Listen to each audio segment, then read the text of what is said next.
In this video, we will discuss what I personally did in my last 10 days of JEE Advanced. Okay, जिससे I could get a very good rank in JEE Advanced and get into IIT Bombay CSE.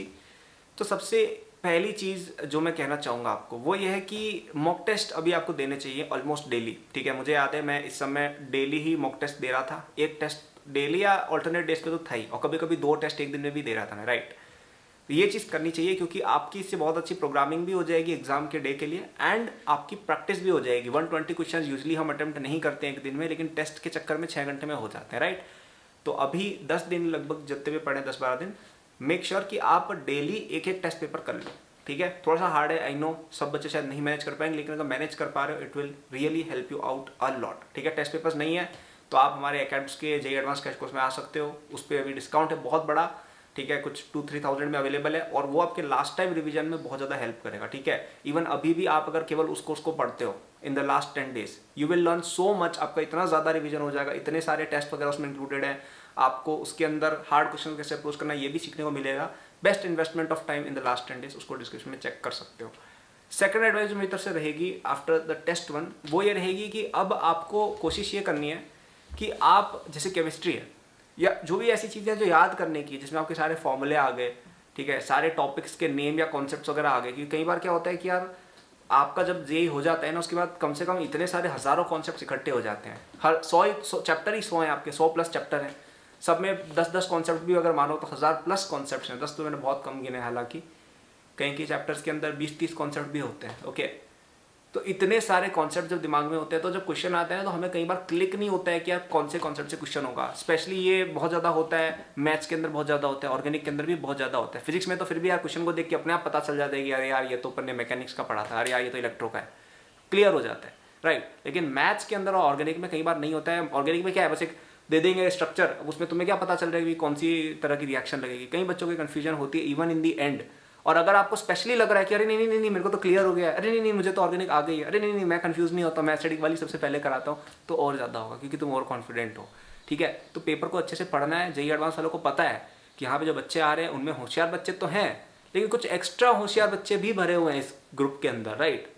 तो उन extra होशियार बच्चों को humble करना उनको बहुत अच्छे से आता है। वो ऐसे सवाल पक्का डालेंगे जिसमें तुम कुछ ना कुछ गलत करके आओगे। ठीक है, तो थोड़ा सा दिमाग खुला रखना है और रिवीजन लास्ट तक करते जाना है। जो भी याद करने की चीज़ें, सारे रिएक्शन मैकेनिज्म्स, रिएक्शंस हो गए, इनऑर्गेनिक की वाली चीज़ें हो गई। मैं तो कहूँगा इनऑर्गेनिक में अगर समय मिले ना, एक बार NCERT एक बार और उसको लपेट लो पूरा अच्छे से, एकदम एंड तक पूरा एक बार और उसको देख लो, राइट। आई नो थोड़ा सा एक्स्ट्रा हो जाएगा for some students. I know some people are already preoccupied with inorganic, I know some people probably don't even have the time for it, but अगर टाइम है तो S block, P block, D block एक बार देख के चले जाओ। ठीक है, कई बार लास्ट टाइम में आपको कुछ चीज़ें दिमाग में बैठ जाती कि अरे ये चीज़ भूल के बैठे थे, राइट।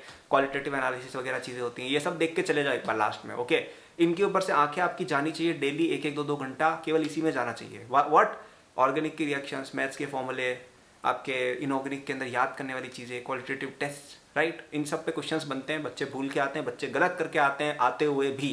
क्यों? Lack of revision. तो इनको आपको लास्ट टाइम में देखते जाना है, लास्ट डे तक।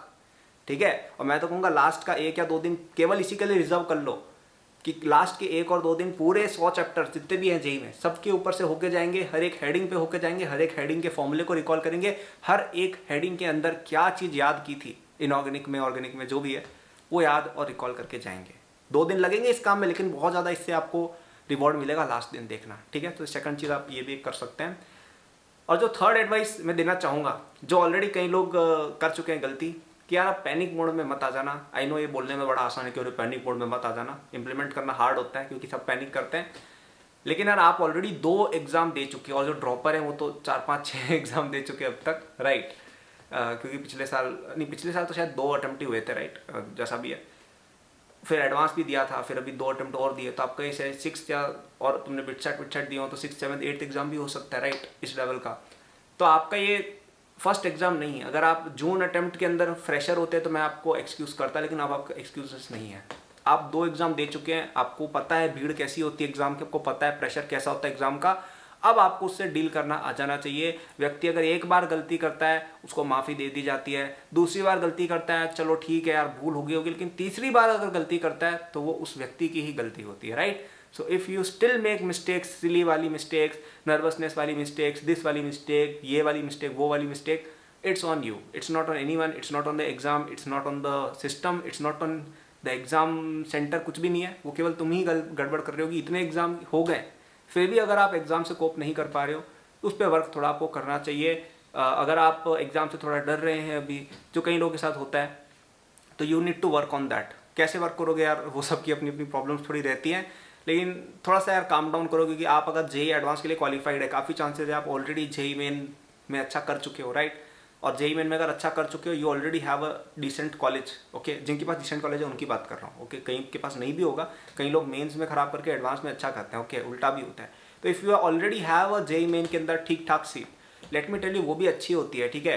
आपको इन दी एंड आप ये क्यों कर रहे हो, आप ये एनआईटी आईआईटी क्यों कर रहे हो, केवल एक काम के लिए कर रहे हो कि आप एक अच्छी जॉब प्लेसमेंट या एक अच्छा करियर बना पाओ, और कोई कारण नहीं है, ठीक है। अगर कोई दिमाग में कुछ और घुसा के बैठा, अरे आईआईटीएन में तो आईआईटीएन बन जाऊंगा, और मेरी ऑल इंडिया रैंक 1 आ जाएगी, उससे मैं महान बन जाऊंगा, ये सब फालतू बात है। You are going there only for one reason, कि आपकी अच्छी पैकेज, आपकी अच्छी जॉब, आपका अच्छा करियर, किसी और फील्ड में भी बनाना हो, जो भी करना है तुम्हें, अच्छा करियर बने, इसलिए जा रहे हो। इट डज नॉट मैटर कि तुम एनआईटी त्रिची से बना रहे हो कि आईआईटी बॉम्बे से बना रहे हो। अगर एनआईटी त्रिची का बंदा ज़्यादा बेटर करता है कॉलेज में, और वो गूगल में चला जाता है या फेसबुक में चला जाता है, he is more successful than तुम ऑल इंडिया रैंक 1 ला के तुम इतना अच्छा जॉब नहीं ला पाते हो, लेट से। तो कौन बेटर हुआ, AIR-1 का फिर क्या यूज़ हुआ, राइट। अगर तुम अपने करियर में मनी वाइज, फाइनेंशियल वाइज अच्छा नहीं कर रहे हो, तो क्या यूज़ हुआ उस AIR-1 का। तो अगर आपके पास ऑलरेडी अच्छी सीट है, तो इतना सोचना नहीं है कि अरे यार अब IIT मिलेगी या नहीं मिलेगी, क्योंकि आप ऑलरेडी डिसेंट जगह पर हो, वहाँ से भी आपको प्लेटफॉर्म मिल गया है, ठीक है, वहाँ से भी आप अच्छा करियर बना सकते हो। तो ये आपका एक तरह से फ्री हिट है, ठीक है। ये जो आप जेई एडवांस दे रहे हो ना, ये एक नो बॉल पड़ी हुई है, उस पर फ्री हिट ला रहे हो आप, ये सोचो छक्का ही मारना है सीधा। ऐसे में सोचना हो रहा है विकेट गिर जाएगा, तो विकेट गिर जाएगा, सोचोगे तो विकेट ही गिरेगा, ओके। एंड ऐसे लोग जिनका जेई मेन अच्छा नहीं गया, लेट से, तो यार आपको भी अपना पोटेंशियल पता तो है कि यार हाँ, हम में इतना पोटेंशियल है, इसीलिए तुम सोच रहे हो ना इतना। भाई अगर जिस बच्चे को पता है कि भाई उसके जेई मेन में 150 नंबर ही आने वाले थे, ठीक है, वो बंदा, मतलब कैसे बताऊँ मैं, शायद ऐसे सोचो कि लेट से आप ऐसे बंदे थे जिसको पता है कि यार मेरे जेई मेन में 200 नंबर आने चाहिए थे, एग्जाम्पल, ठीक है, और एडवांस में मेरी लेट से 2000 के अंदर रैंक आनी चाहिए थी, मुझे नहीं पता, एग्जाम्पल दे रहा हूँ, ठीक है। और तुम्हारे जेई मेन में 150 नंबर आ गए 200 की जगह, ठीक है, मतलब तुम मॉक टेस्ट में भी 200 प्लस लगातार फोड़ रहे थे, और तुम्हारा जेई मेन में गलतियां हो गई जिससे तुम 150 पे आ गए। लेकिन तुम्हें तो पता है ना तुम 200 वाले बंदे हो, तुम्हें पता है कि तुम 200 वाला डिजर्व करते हो, तो वापस से वो चीज़ नहीं होगी, वापस से नहीं होगी ना। ऐसा थोड़ी बैड लक बार बार थोड़ी आता है कि भाई हर बार बैड लक ही चले जा रहा है, ऐसा थोड़ी होता है। बैड लक आता है तो गुड लक भी आता है, ओके। तो चिंता नहीं करनी है हमें, हमें पता है हमारा लेवल 200 नंबर वाला है, तो हम वैसा परफॉर्म करेंगे जेई एडवांस के अंदर, ठीक है। ऐसा नहीं सोचना है कि अरे यार मेरा क्या होगा, ये क्या होगा, ये सब सोचोगे तो तुम्हारा फिर हो ही जाएगा फिर, ठीक है। तो पढ़ाई करें यार अच्छे से, लास्ट के 10 दिन बहुत अच्छे से रिवीजन, टेस्ट वगैरह सब देना है, ओके। यही लास्ट के 10 दिन बहुत मैटर करते हैं। कई लोग ऐसा बोल देंगे अरे लास्ट के 10 दिन से रैंक अफेक्ट नहीं होती है, मोर और लेस अच्छी बात है, सही बात है, ठीक है। जिसकी AIR-1 आएगी, जेई एडवांस में इस साल जिसकी भी आएगी, वो ऐसा नहीं हो जाएगा कि अगर उसका एग्जाम गलत हो गया तो वो 1000 बार चला जाएगा, ऐसा नहीं होता है। वो 1 होगा, 1 नहीं होगा तो 55 होगा, 55 नहीं होगा तो 99 होगा, 99 नहीं होगा तो 120 होगा, ऐसे रेंज में ही रहेगा वो। ऐसा नहीं हो जाएगा कि AIR-1 अगर 10,000 पे पहुंच जाए, ऐसा नहीं होता है। और ऐसा भी नहीं होता है कि जिस बच्चे की 50,000 रैंक डिजर्व करने वाला बच्चा है वो AIR टॉप 10 में लिया गया, ऐसा भी नहीं होता है, ब्रॉडली सेम रहती है। लेकिन AIR-1 आएगी कि 120 आएगी, वैसे इतने में भी यार वैसे 1 2 3 क्वेश्चन की फर्क होती है, लेकिन लेट्स आपकी AIR 500 के अंदर आएगी या 1000 के बाहर आएगी, समझ रहे हो कौन सा एग्जैक्ट ब्रैकेट है। वो इन लास्ट 10 डेज में थोड़ा बहुत चेंज हो सकता है, क्योंकि रिवीजन वगैरह, टेस्ट वगैरह के थ्रू अगर आप 1 2 3 क्वेश्चन भी एक्स्ट्रा निकाल लेते हो, चेंज हो जाता है, ब्रैकेट चेंज हो जाता है। आप 1000 के बाहर से 500 के अंदर भी आ सकते हो, ठीक है। और अगर आपको ये काम करने में हेल्प चाहिए तो हमारा JEE advance crash course is always there for you. हमने उस पर बहुत बड़ा डिस्काउंट अभी लगा रखा है, क्योंकि बहुत ही कम डेज है ना, ताकि फटाफट से बच्चे उसको लेके पढ़ना चालू कर पाएँ, ठीक है। 10 दिन के रिवीजन के लिए उससे बेटर कोर्स नहीं मिलेगा आपको, क्योंकि उसके अंदर आपका सबसे कम टाइम के अंदर पूरा सिलेबस भी रिवाइज हो जाएगा, और आपको हार्डर क्वेश्चंस कैसे सॉल्व करना ये भी मिल जाएंगे। अगर आपको प्रैक्टिस के लिए टेस्ट वगैरह चाहिए जेई एडवांस के पैटर्न के, वो भी आपको वहाँ पे मिल जाएंगे, ठीक है। तो लिंक डिस्क्रिप्शन में दिया हुआ है, उसको आप फटाफट से जाके ले लीजिएगा, ओके। ज़्यादा वेट ना करें उसके लिए, क्योंकि क्या है फिर बाद में टाइम बहुत ज़्यादा, अगर आप लेट से एग्जाम से 2 दिन पहले लेते हो तो फिर उसको क्या ही यूज़ कर लोगे आप, राइट। अभी लोगे तो एटलीस्ट थोड़ा आप यूज़ कर लोगे और आपका बेनिफिट हो जाएगा उससे, ठीक है। So thank you for watching यार, good luck, all the best. मेरे सोशल्स वगैरह के लिंक डिस्क्रिप्शन में दिए हुए हैं, you can check them out, like, subscribe, blah blah blah, जो तुम्हें पता है कर देना, ठीक है। Good luck, bye.